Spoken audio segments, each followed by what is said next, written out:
abondamment et puissamment béni. C'est un honneur pour moi d'être ici encore une fois ce matin.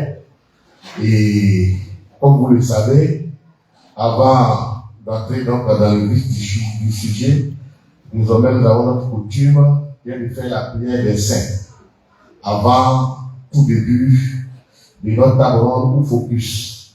Donc ensemble, nous allons prier. Faisons la prière des saints. Prions.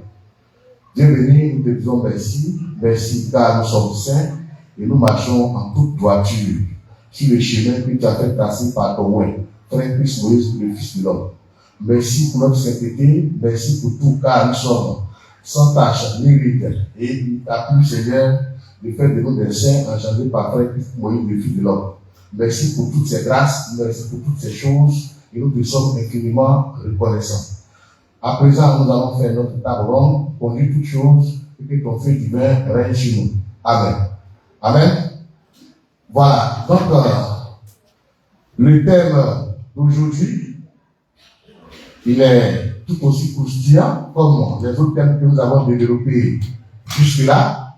Et donc, aujourd'hui, 7 juin 2026, nous avons encore notre table ronde qui porte sur le thème suivant.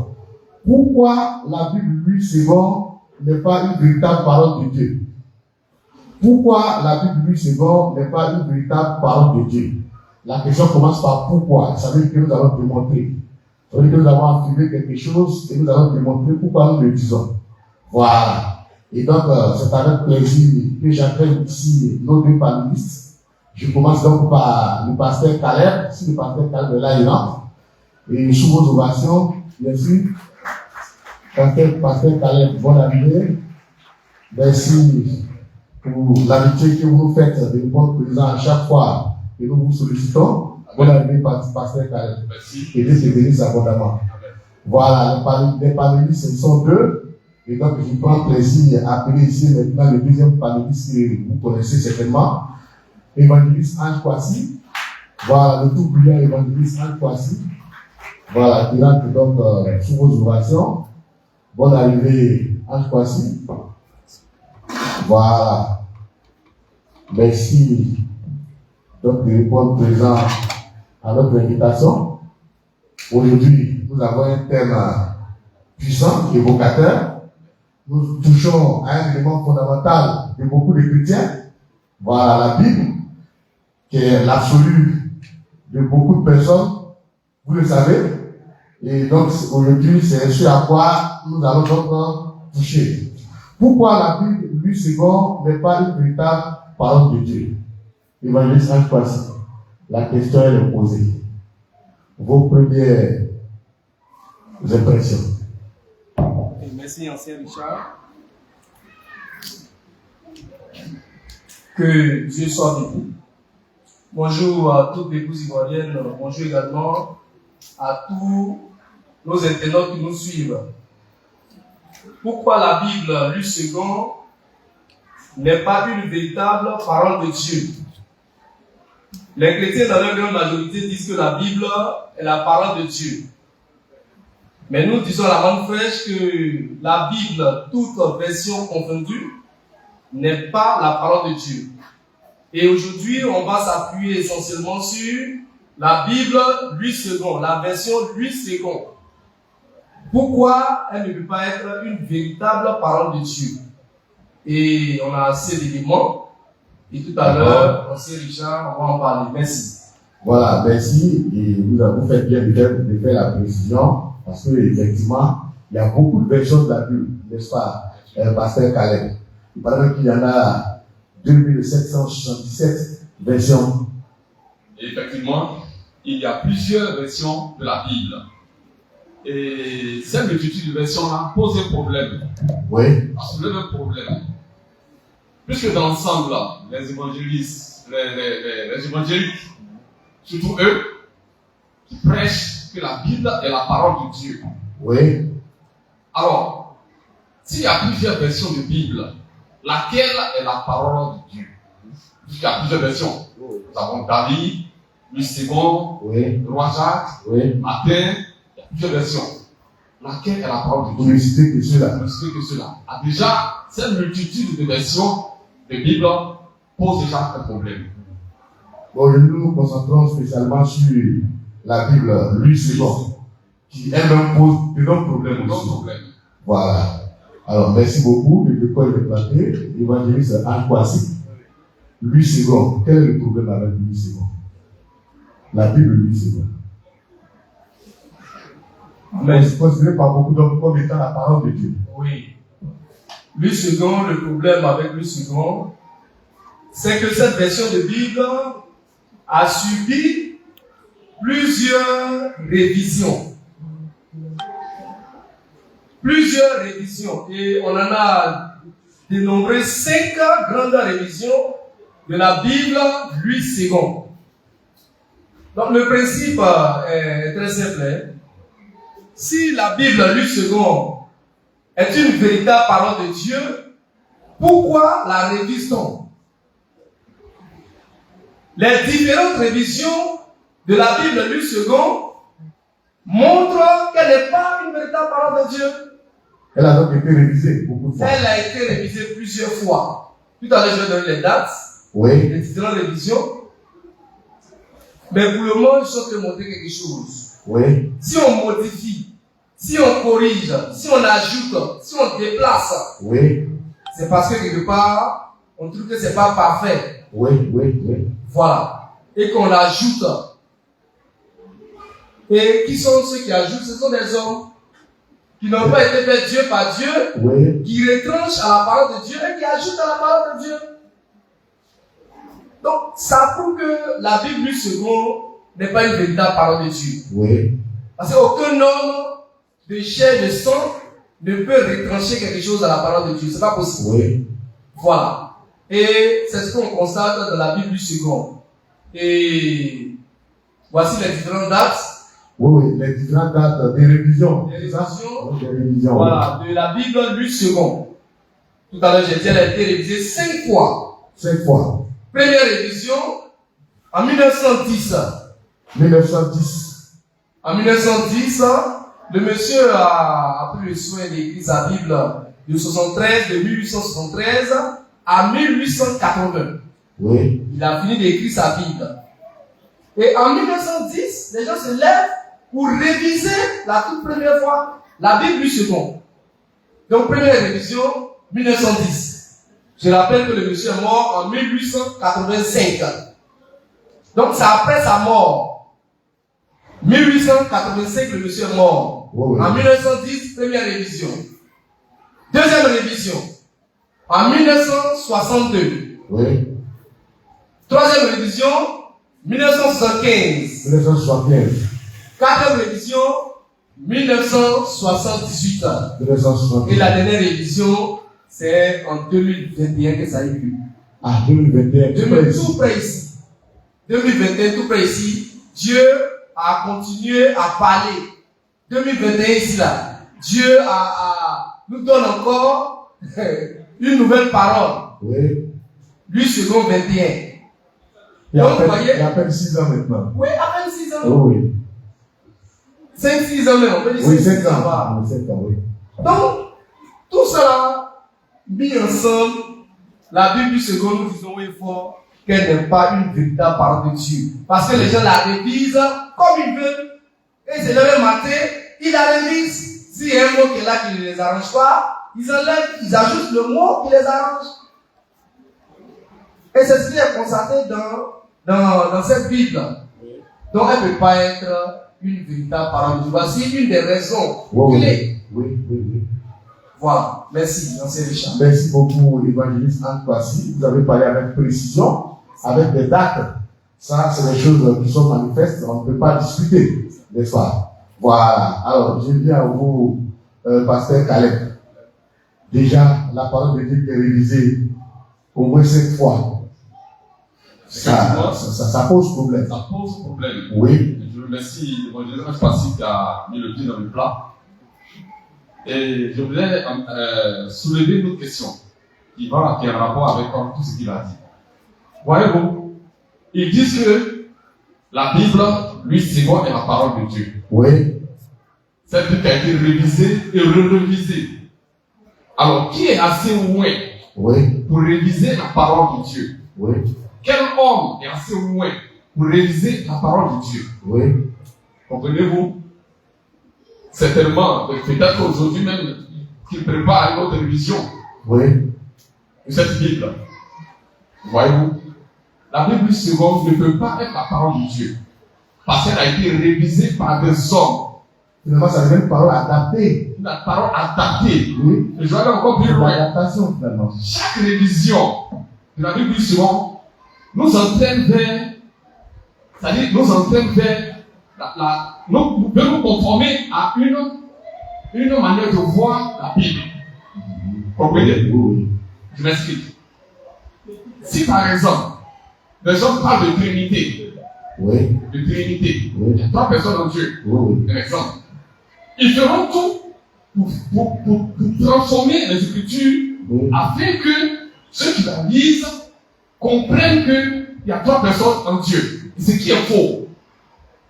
C'est-à-dire, vous ferez des versets orientés. Ce sont des versets orientés et ciblés afin de faire de chacun, de tous ceux qui vont lire ces versets-là, des gens qui croient à la Trinité. Oui. Vous comprenez? Donc, les versets un faux chemin. Les révisions ne sont pas continues. Chaque révision oriente les lecteurs vers quelque chose. Oui. Chaque révision oriente ceux qui lisent la Bible vers quelque chose. C'est pas nous disons, la Bible n'est pas la parole de Dieu. Amen. Alors, déjà, nous avons parlé donc des différentes révisions. Je crois qu'on a beaucoup, je dis que nous avons mis beaucoup de temps là-dessus, n'est-ce pas, pour que les uns et les autres puissent nous comprendre. Mais la Bible, lui, se doit elle-même, en dehors des révisions. Et d'ailleurs, s'il y a des révisions, c'est que c'est tellement qu'il devait avoir à l'intérieur des contradictions ou des erreurs. Est-ce que vous pouvez déjà vous prononcer là-dessus? Effectivement, il y a beaucoup d'erreurs Ou de contradictions internes. contradictions dans la Bible, c'est bon. Tout d'abord, D'accord? Pour ceux qui notent, ceux qui notent, nous allons prendre Matthieu 27 à partir du verset 5. Matthieu 27, verset 5. Concernant la mort de Judas. À propos de la mort de Judas. Judas, oui. Matthieu 27 à partir du verset 5. Matthieu 27 à partir du verset 5. Matthieu 27 à partir du verset 5. Voilà. Il va contredire. Parce que vous avez pris le lui souvent. Oui. Ce passage va contredire un autre passage de cette même Bible. Oui. Donc, quand nous avons la Bible lui second qui est ici, ce n'est pas une autre Bible que nous lisons, c'est la Bible lui second. 27 à partir du verset 5. Et je lis. Oui. Les principaux sacrificateurs Oui. les ramassèrent et dirent: il n'est pas permis de les mettre dans le trésor sacré, Oui. puisque c'est le prix du sang. Et après en avoir délibéré, ils achetaient avec cet argent le champ du potier pour la sépulture des étrangers. Oui. C'est pourquoi ce champ a été appelé champ du sang.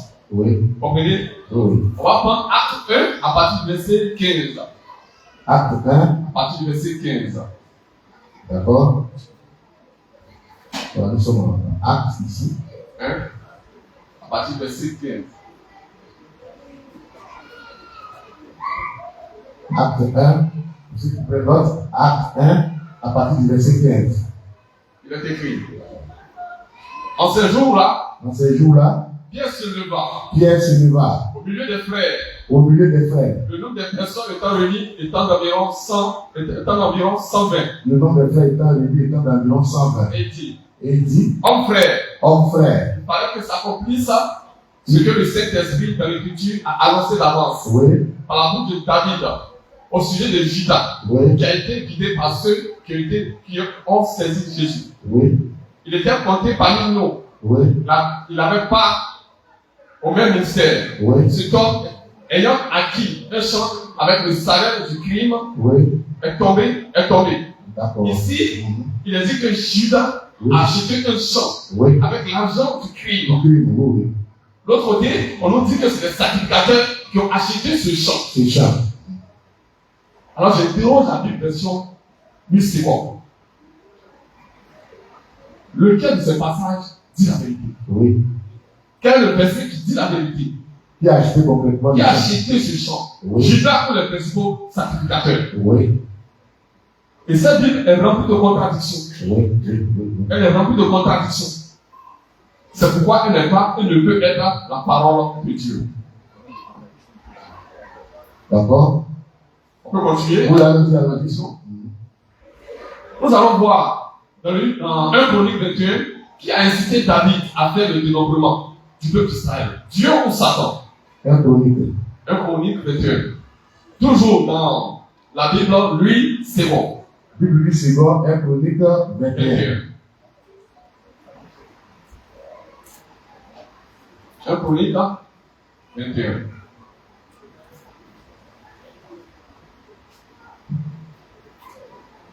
Je lis. 1 Chronique 21. 21. À partir de quel verset? Verset 1. Verset 1. D'accord? 1 Chronique 21. À partir du verset 1. Satan se leva. Effectivement. Satan se leva contre Israël.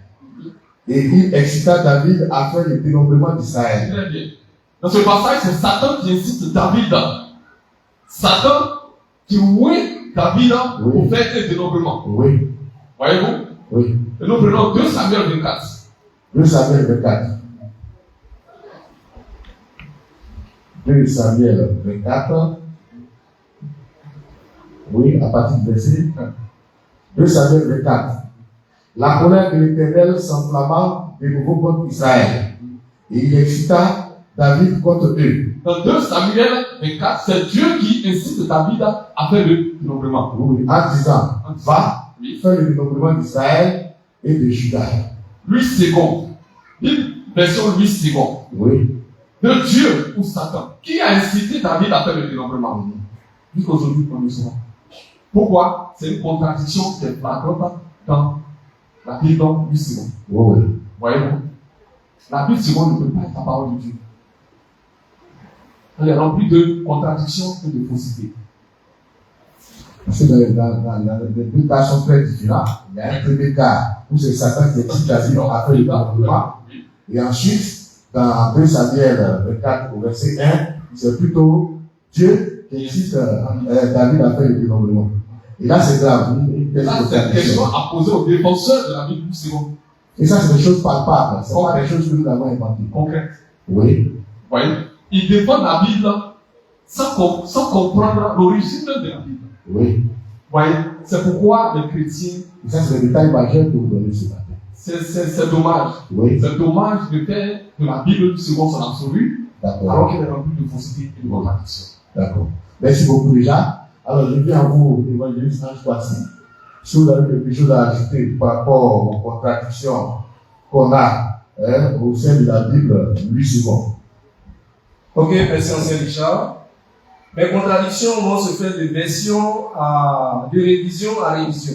De révision à révision, Je oui. ne veux pas aller d'une Bible à une autre. C'est ça. C'est de la même Bible plus C'est seconde. la même Bible, c'est bon. D'une révision à Puis une autre. considéré comme étant la parole de Dieu. D'une révision à une autre. Oui. Je vais vous donner 2 versets contradictoires. Oui. Deux cas. 2 cas, oui. Voilà. On va prendre l'exemple de Jean 1, Jean 1. verset 18. Jean 1, verset 18. Dans la Bible seconde de 1910. Bible second, version 1910. Nous parlons des différentes révisions. Oui, oui. Voilà. Donc, on prend la Bible seconde La de révision de la 1910. parole. Jean 1, verset 18.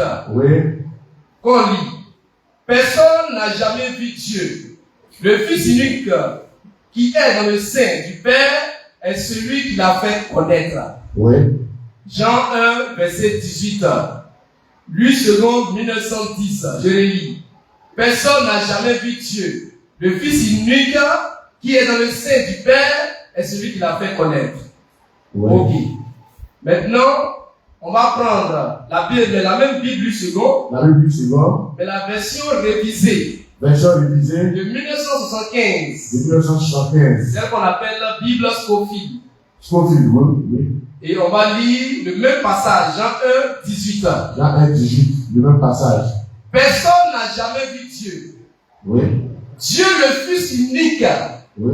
qui est dans le sein du Père est celui qui l'a fait connaître. Qu'est-ce qu'on remarque? On remarque que de la version de 2010 et 1910 Oui. à 1975, il y a un mot qui s'est ajouté. Dieu, le Fils unique. Dieu, le Fils unique, là, il n'est pas dans la version 1910. Oui. Mais en 1975, dans la troisième révision, ils ont ajouté Dieu, le Fils unique. Est-ce que vous voyez plus? Oui. Et là, il y a un problème. Il y a un problème. Oui. Dans la première révision de 1910, il n'était pas question de Dieu, le Fils unique. Mais en 1975, ils sont assis certainement dit, mais il faut qu'on ajoute Dieu, le Fils unique. Comme ça, et puis ils ont ajouté Dieu, le Fils unique. Et c'est à cette Bible que les gens se baladent à Afrique, Inch'Allah. Ils pensent être en train de faire l'œuvre de Dieu. Les gens se lèvent le matin, ils ajoutent, ils retracent ce qu'ils veulent. Est-ce que vous voyez plus? Que Dieu soit béni. Et à tout gagner, la plupart des récitations des versets que nous avons sont tirées uniquement ou essentiellement de lui, c'est bon. C'est ça. C'est de lui second que les Babas tirent le verset. Et on va prendre un deuxième cas. Oui, Et deuxième là, cas. c'est très grave. Oui. Comme changement, comme mot qu'ils ont ajouté ou bien ils ont en guillemets falsifié. Oui. Parce que là, le mot, ça change le sens prophétique de la prophétie. C'est justement là le thème. Et on va dans Matthieu 24. Matthieu 24. On va prendre Matthieu 24, le verset 28. Matthieu 24, le verset 28. Voilà. Dans la version 1910 d'abord. Version 1910. Voilà. Nous parlons beaucoup de versions et de révisions ce matin. Matthieu 24, verset 28. Bible lue selon 1910. Voyez ce qui est écrit. En quelque lieu que soit le cadavre, Oui. là s'assembleront les aigles. Oui. Matthieu 24, 28. Version lue selon 1910. 1910. La première révision. Là, c'est les aigles. Les aigles, oui. Là où se trouve le Les cadavre, aigles s'assemblent. c'est là que les aigles vont s'assembler. Oui. Ok. On va prendre la dernière version. La Bible, seconde 21. Seconde 21, elle a été révisée en 2021, oui.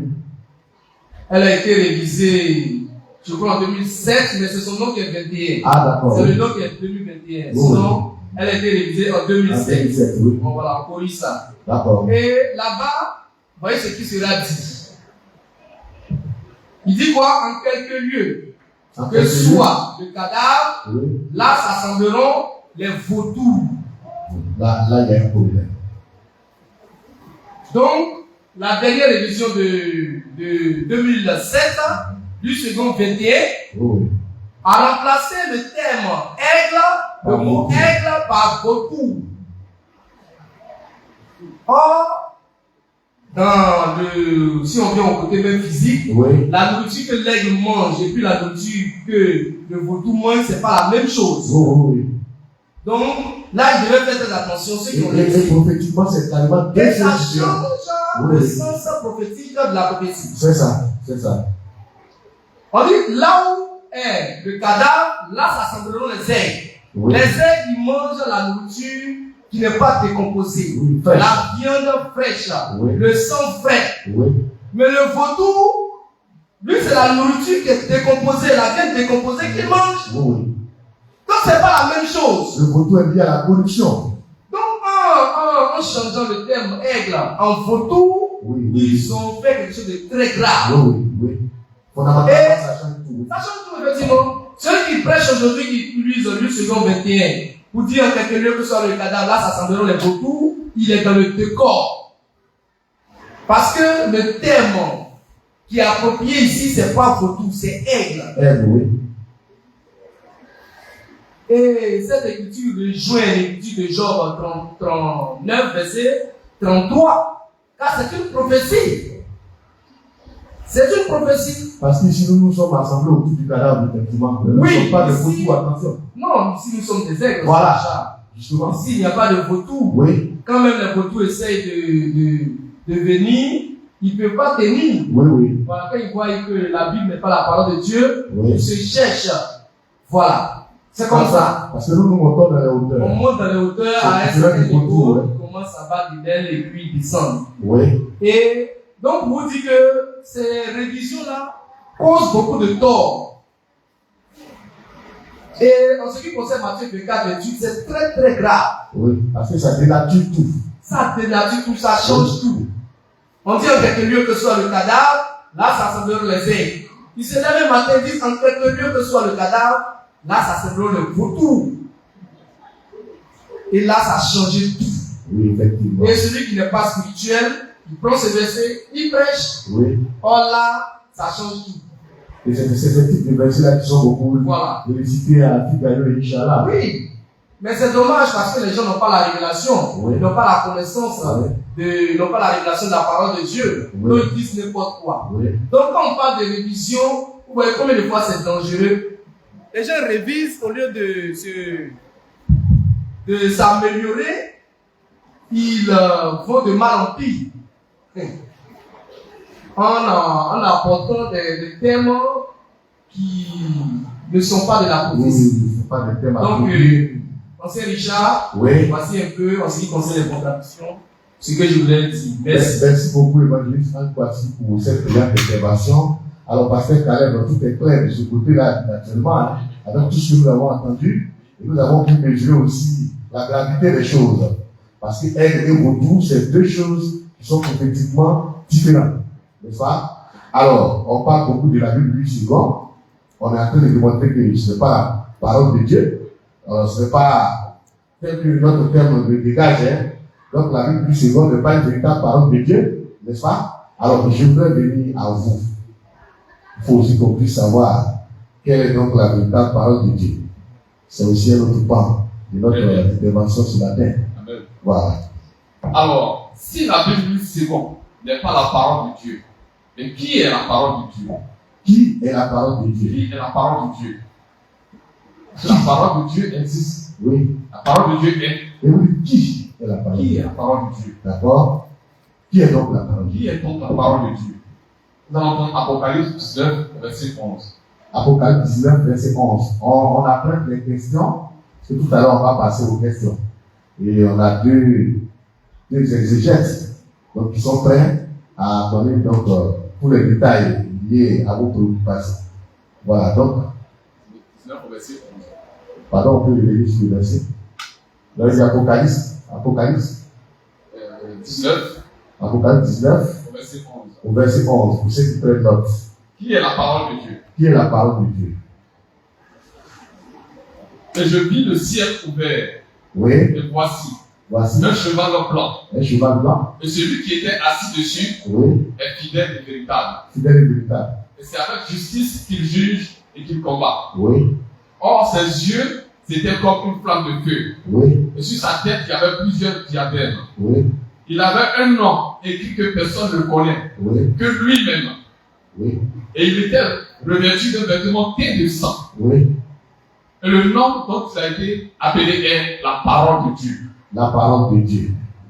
La description de ce personnage, nous comprenons qu'il s'agit du Seigneur Jésus. Oui, Comprenez? Il était revêtu d'un vêtement teint de sang. plein de sang, oui. Comprenez? Oui, Nous savons que c'est le Seigneur Jésus. d'accord. Donc la parole de Dieu, c'est le Seigneur Jésus. La parole de Dieu, c'est le Seigneur Jésus-Christ. C'est la personne du Seigneur Jésus. Et ce n'est pas un livre. Ce n'est pas un livre. Mais, Comprenez? Ce n'est pas un livre. oui, C'est la personne du Seigneur Jésus. oui, oui. Et je vais pousser encore plus loin. Poussons donc plus loin. Lorsque le Seigneur Jésus-Christ Oui, envoie un vrai mot sur la terre, oui. ce vrai mot-là, il devient la parole de Dieu Dieu est la parole de Dieu. pour son temps. Donc, la parole de Dieu, c'est un homme. C'est un homme. La parole de Dieu n'est pas un livre. La parole de Dieu n'est pas un livre. La parole de Dieu est un homme. C'est un homme. On peut voir, on peut toucher. On peut voir, on peut toucher. Et c'est là qu'on parle de salut. Amen. La Bible ne sauve personne. Il n'y a pas de salut dans la Bible. Il y a un salut dans l'homme que Dieu a fait Dieu. Oui. Que l'homme envoie. C'est une véritable bombe atomique que vous Comprenez? déposez Effectivement. dans le monde chrétien bibliste. Et c'est pourquoi à la main fraîche, nous sommes serrés. Parce que nous avons la parole de Dieu. à la main fraîche. À la main fraîche, qui est un homme. La Amen. Bible ne sauve pas. Mais celui que Dieu a envoyé qui sauve, c'est lui qui est la parole de Dieu. La parole faite chair pour son temps. Amen. Voyez-vous, nous entendons de belles choses ce matin. Et ça, nous apprenons de la vraie. Merci beaucoup, Pasteur Karen. Je ne sais pas s'il y a des questions, vous pouvez les apprêter. Voilà, il y a une personne là-bas. Voilà. Oui, avancez. Si vous avez une question, vous pouvez dire maintenant.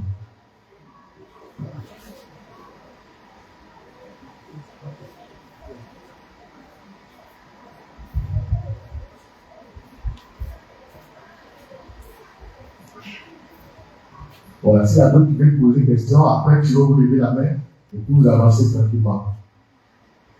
Oui, allons-y. Bonjour, je m'interroge. Bonjour. Moi, c'est frère Mathieu. Mathieu, J'ai deux à trois petites questions.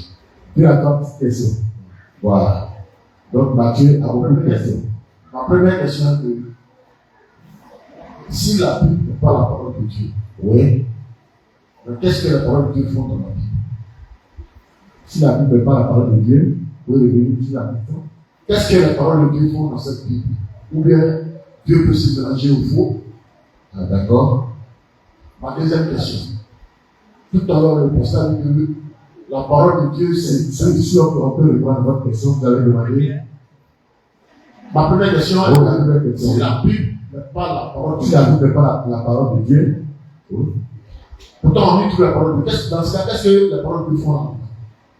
Qu'est-ce que la parole de Dieu fait à l'intérieur de la Bible? De la Bible. Ah, d'accord. Puisque la Bible, on dit tout quand même la parole de Dieu aussi. Voilà. Donc, dans cela, vous voulez dire est-ce que Dieu se mélange au faux? Au faux. D'accord. Puisque- Je vais compris la question. La Bible n'est pas vraie. Oui. Mais on lit toute la parole de Dieu. Oui. Est-ce que Dieu peut se mélanger au faux? Ma deuxième question, tout à l'heure, le pasteur a dit que la parole de Dieu, c'est un homme. C'est un homme, oui. Et il a démontré par les Écritures que c'est Jésus-Christ. Oui. Bon, Jésus n'existe plus aujourd'hui de mon temps. Qui est la parole de Dieu aujourd'hui? D'accord. Puisque Jésus n'est plus. Oui. Pierre n'est plus. Paul n'est plus. Oui. Qui est la parole de Dieu? Oui. Ma dernière question est si la Bible, encore la Bible, Oui. Oui. qui a inspiré ses auteurs Oui. à mettre cette parole en cette Bible? C'est Dieu ou les hommes? D'accord. D'accord. Il a posé trois questions. Je crois que la première question, vous aurez l'amabilité de lui donner la réponse à l'évangéliste Al-Kwasi. À propos donc de la Bible, à l'intérieur de laquelle on trouve la parole de Dieu aussi. Et ça dit que Dieu se mélange avec le faux. Voilà. Déjà, ça, vous aurez à répondre sur la parole de Dieu qui est un homme. Pasteur Kaye. Donc, l'évangéliste Al-Kwasi, on vous écoute. Merci. Dieu n'a jamais envoyé quelqu'un à rassembler les livres pour dire que non, il a sa parole écrite. Ils sont pris pour mélanger à ce qui n'est pas vrai. Oui, oui. Non. On a vu ici l'histoire de la Bible. On sait que la Bible même a été faite même à crédit. Crédit, l'argent. Oui. Crédit, l'argent. Oui, oui. L'histoire, comment la première Bible a été éditée. Voilà. Elle devait donner l'argent à son camarade. Et il n'a même pas pu rembourser. Il a été traduit en justice. Il a perdu le procès. Voilà. La parole de Dieu n'a pas. Oui, la parole de Dieu a fait. Elle vient à nous là. Ça a été fait à crédit. Tout ça pour montrer que Dieu n'était même pas dans le projet. Donc, il a pris crédit pour aller écrire la parole de Dieu. Oui. Et au procès, il a perdu. Il a perdu. Et la parole de Dieu n'a rien fait. Au La procès. parole de Dieu n'a rien fait. Il a pris crédit pour aller éditer, pour imprimer la Bible. Et il n'a pas eu l'argent. Il n'a pas pu rembourser le crédit. Nous avons pu le faire au Et moins on six l'a fois. traduit en justice. Il a perdu le procès. Quand vous regardez tout ça là, bon, je parle chrétien, quand vous regardez tout ça là, vous pensez que Dieu est dans ça là. C'est assez grotesque même. Dieu lui-même, quand il est dans le prix, c'est lui-même qui suscite les gens. Oui. Il n'est pas dedans.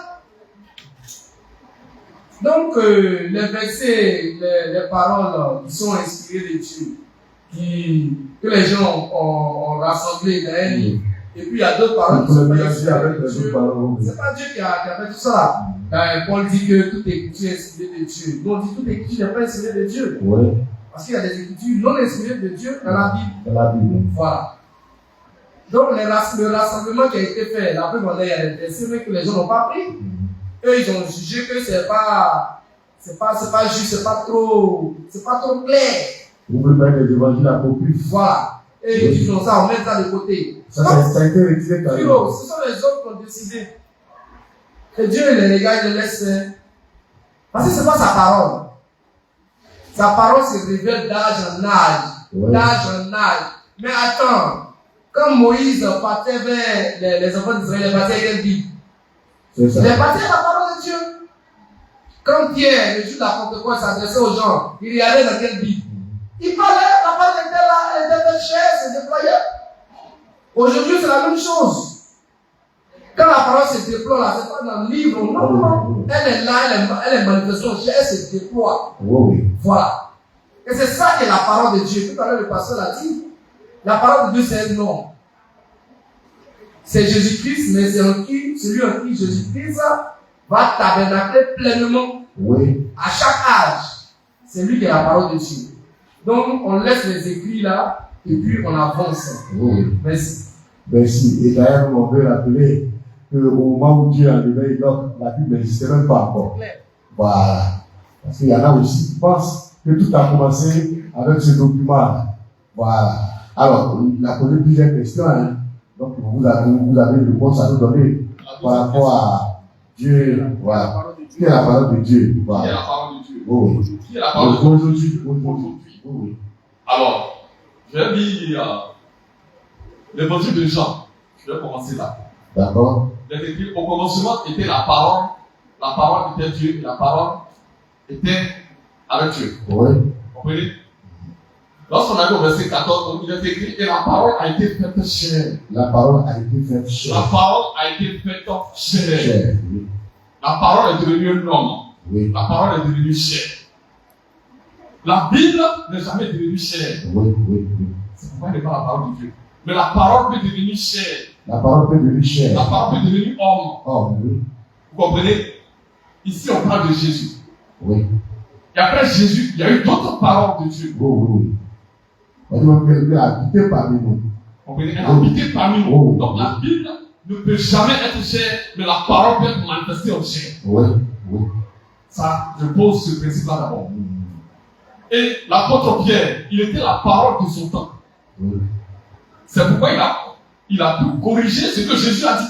Oui. Jésus a dit de baptiser au nom du Père, du Fils et du Saint-Esprit. Oui. Mais Pierre, étant devenu parole pour l'heure, pour l'instant, Oui. qu'est-ce qu'il va faire? Il va dire à ses frères, il va dire aux gens, Oui. vous devez vous faire baptiser au nom du Seigneur Jésus-Christ. Oui. Il a corrigé ce que Jésus a dit. Oui. Parce qu'à cette heure, à cette époque précise-là, Oui. lui, Pierre, il était la parole de Dieu. La parole de Dieu. Et ce qu'il dit, c'est ça qui est la parole de Dieu. Il n'a pas lu la Bible. Il n'a pas lu la Bible. Il n'a pas lu la Torah. Oui. Il savait ça, mais il n'a pas lu ça. C'est sorti de sa bouche. C'est ça. Aujourd'hui encore, Dieu visite l'Afrique. Dieu visite l'Afrique. Au travers de Christ Moïse, le Fils de l'homme, Ah oui. qu'il a fait parole. Nous en venons à une bonne précision. Il a fait Christ Moïse parole de Dieu. Aujourd'hui, Frère Christ Moïse. avec Christ Moïse, le Fils de l'homme, Oui, il marche avec le Seigneur. Il marche avec L'homme qui le ne Seigneur. pêche pas et qui ne peut pécher. Oui. Vous comprenez? Oui. Nous sommes ici. Nous avons chaque jour que nous vivons, nous avons les preuves et nous vivons les preuves que Dieu a fait Dieu. Comprenez? Oui. C'est pourquoi il a pu corriger Paul. Oui. Il est parole de Dieu, mais ce qui est écrit dans la Bible, là, il a corrigé ça. Oui. Oui. 1 Timothée 2,12 qui dit que la femme doit concevoir avant d'être sauvée. Nos sœurs, Elle va être mère avant d'avoir droit au salut.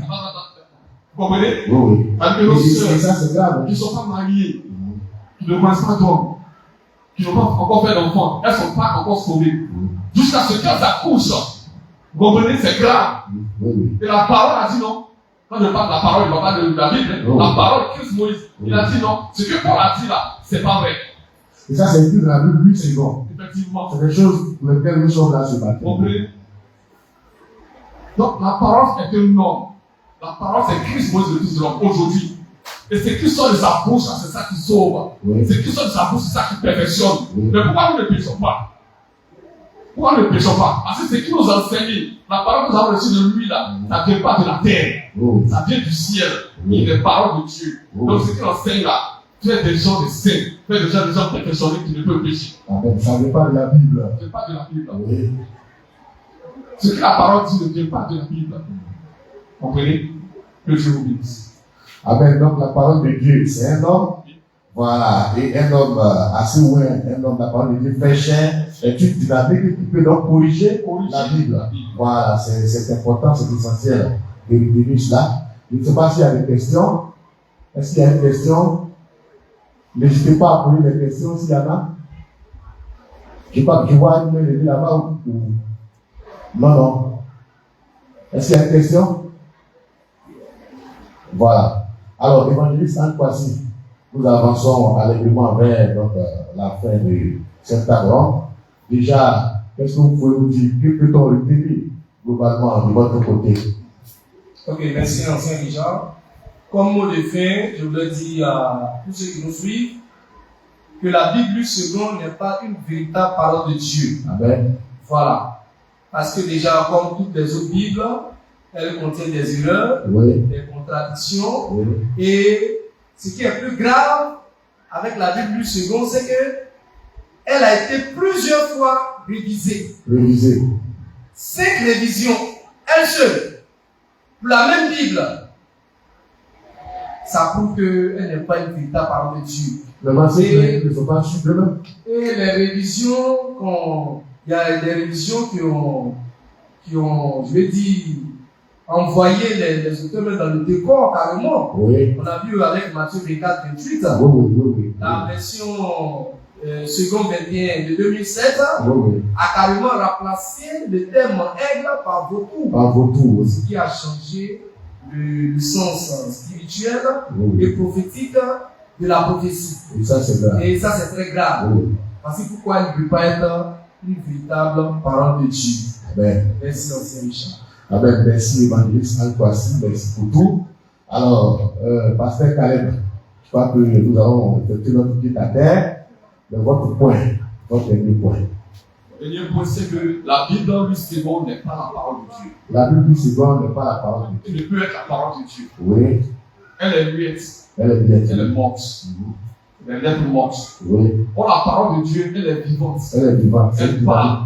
La Bible est muette, Oui. mais la parole parle. Oui. Donc la Bible seconde ne peut être la véritable parole de Dieu. Amen. Amen. Voilà, merci beaucoup. Nous sommes donc au thème de notre table ronde de ce jour et nous retenons que la Bible, Louis II, n'est pas une véritable parole de Dieu. La parole de Dieu, c'est un homme. La parole de Dieu a été faite chair et la parole de Dieu aujourd'hui est incarnée en frère Christ, oui, le Fils de l'homme. Voilà, et ici à la main fraîche, la parole de Dieu, c'est un homme. Et ici, nous sommes des aigles, nous ne sommes pas de retour. Parce que justement, la Bible considérée comme la parole de Dieu fait donc beaucoup d'erreurs, il y a beaucoup de contradictions à l'intérieur, et c'est pour ça d'ailleurs qu'elle a été révisée 5 fois, ce qui n'est pas intéressant. La parole de Dieu, c'est un homme, c'est une dynamique, et l'homme, donc, étant fait parole de Dieu, celui-là peut apporter donc une correction à la Bible. Quand la Bible, c'est des lettres mortes, la Bible, c'est un document, et un document, il n'est pas vivant. Soyez abondamment bénis, et nous prendrons donc plaisir à nous retrouver le dimanche prochain, certainement. Soyez abondamment bénis et que Dieu vous bénisse. Amen. Amen.